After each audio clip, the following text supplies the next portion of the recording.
How good would it be if Jacinda Ardern fronted up to the COVID inquiry? It would be really good for New Zealand, in my opinion. Why? Why would that be good? That can be next week's show, Paddy. Why? Why would that be good? The inquiry has opened again this week, and it has the ability to call Dame Jacinda to answer questions about the COVID response. In my view, the inquiry should call her and she should appear. This became obvious to me after Sir Ian Taylor really racked things up with his opinion piece criticising Ardern. Sir Ian was triggered by Ardern's book and the global publicity that has gone with it. He's frustrated because, in his opinion, it glosses over the big questions of the COVID response but goes big on glossy brand Jacinda. So if Jacinda Ardern was summoned and turned up for that, this is what would happen. There's one of two things. Either she would answer all of the questions and they'd come away by saying nothing to see here, which would infuriate the COVID conspiracy theorists, or she'd get asked a bunch of pseudo-scientific, unanswerable conspiracy theory questions, and the general population would be like, what the hell, what was there, why did we do that? What was the point in all of that? And the COVID conspiracy theorists would have fodder, and reality check radio would have fodder for the next 10 years to live off. There doesn't seem to me, after there's already been a COVID inquiry, any reason to pull Jacinda Ardern back to go through that again when they're not going to find anything new. The only thing it possibly could do is embarrass her by a bunch of conspiracy theorist type questions during the conversation. I see no point in it. Genuinely don't see any point in it. Sir Ian's piece blew up big time. He got a lot of hate and a lot of love. To me, the response shows the depth of feeling that remains over what happened during COVID. It also shows that many people are really frustrated that Ardern has not properly answered questions about how she managed the response. I can see how people like Sir... But she has. But that's what the first inquiry was. She was part of the first inquiry. Yeah, so she has. Sir Ian feel that she is rubbing it in by going off on a global book tour. Oh my God, not getting a chance to live life after politics. What? How fucking dare she? How dare she? Yeah, I'm intrigued as to what's happening here. You know, are these guys, is this where they really sit? Ryan Bridge as well. Are they trying out for someone or something? Because there is a change in the force. There is a disturbance in the force, and it's looking like a right-wing disturbance. Personally, I found Sir Ian's piece a relatively straightforward and reasoned critique. I didn't agree with all of it, but the guts of Sir Ian's piece is that Sir Ian wanted Ardern to move the focus from saving lives to saving lives and livelihoods. And if he couldn't do both, I'm still going to come down on the side of saving lives, if you couldn't do both. If you could do both, great, but if you can't, in a once-in-a-lifetime pandemic with no experience or anything to back up, with goals constantly moving, decisions getting made, yes, mistakes being made, and you're going to come down on the side of either saving lives or saving incomes, I'm comfortable with coming down on the side of saving lives, prioritised above that. But then that's just me, you know, tree hugger, soy boy, softy, emotional, cry at a movie, me. That's all it is. To be honest, I hear that kind of thing from Kiwis every single day. No, you don't. No, you don't.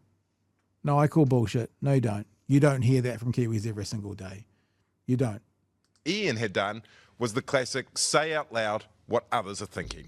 When I first saw Ardern's book, I thought to myself, this is going to be very triggering for a lot of Kiwis. Then I had a read of it, and while I enjoyed it, I thought to myself, this will be really, really triggering for people. It skips over the COVID response, but the reality is that New Zealand is not over what happened during COVID. I knew. Okay, accuracy, please, Paddy, if nothing else. A small sector of New Zealand is not over COVID experience. There's a whole internet radio station being funded for it at the moment. A small sector of New Zealand, not New Zealand, a small sector. 5, 3, 7%, not New Zealand. Chewie? This is the thing that annoys me is that if the media goes on this this angle, we get a rewriting of what happened and we learn nothing. Like this narrative that we were an incredibly divided country. No, people are forgetting the mass support from the population that our COVID response had. We were bigging ourselves up, comparing ourselves to other countries and how they were fucking things up. We are talking about less than 10% that were pissy about this, about being told what to do. Look, even some of that 10% might have had valid concerns about where they were coming from. But there were a lot of bad actors and a lot of shills and a lot of people weaponizing scared people in a particular direction. Not even just domestically, but internationally as well. So this idea that it was, or this implication that it was a 50-50 split. Yeah. That the numbers of people that were angry at Jacinda were somehow much, much larger than they actually are. We're only a couple of years out from this, and this is how we're talking about it. Like the first Royal Commission got zero airplay. Paddy wasn't talking about it. Ryan wasn't talking about it. It was a depoliticized process of like, what did we do good? What did we do wrong? How did people react to it? Like I put a submission in for it because I had some very strong thoughts about it. This second one is getting all of this airplay and they are linking it to Jacinda's book. They want to haul her. Like, why don't we just put her in stocks in Altair Square and let people have at it? This is fucking weird. And this is the second piece we've had from Paddy Gower where it's just like, what the hell are you huffing, man? Like, it's a bizarre point of view in a position to take. Just want to put this out there as well. This was a poll done 2021, resounding popular support for a decision to take New Zealand into strict lockdown. How strongly do you support or oppose the decision to move New Zealand to alert level 4? 72% strongly supported it. So yeah, it's not New Zealand. It's not New Zealand. Should we give this another 60 seconds? It's got about 60 seconds to go, or are we done? Oh, yeah, I'll see if I can cope with it. All right. That the sentiment out there would mean that there are lots of Kiwis that feel the same as Sir Ian about Ardern, frustrated, disappointed and annoyed. Some Sir Kiwis. Ian is an empathetic and eminent New Zealander who cares deeply about this country. He really tried to help during the COVID. Yeah, he's not. Yeah, correct. And look, no, the thing is, his opinion is valid. What doesn't feel valid, especially what is happening right now, is for people like Paddy Gower to go, this is how all of New Zealand feels. And so Ian Taylor has finally said the words out loud that all of New Zealand feels. It's not the case. Ian has said out loud what some of New Zealand feels. I would suggest it's a very small minority of New Zealand feels. And he said it out loud. Ian Taylor has written a letter about what he thinks.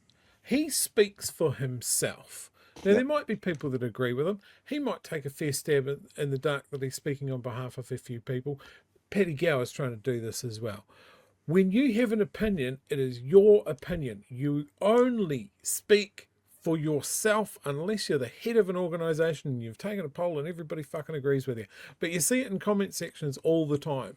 People don't have the confidence to just say, this is my opinion. This is what I believe. It's always like, this is what me and thousands of outraged New Zealanders think. I'd like to see your methodology. Show me you're working. Like, just say it's your opinion. Like, this is the whole thing. Like, Ian Taylor is a smart dude. I get it. He's done notable things. He's a notable person. But this idea that you get to the point where you've created a business and you've made some money and you've done some philanthropic things and that sort of thing somehow makes you an expert in fucking everything is just wrong.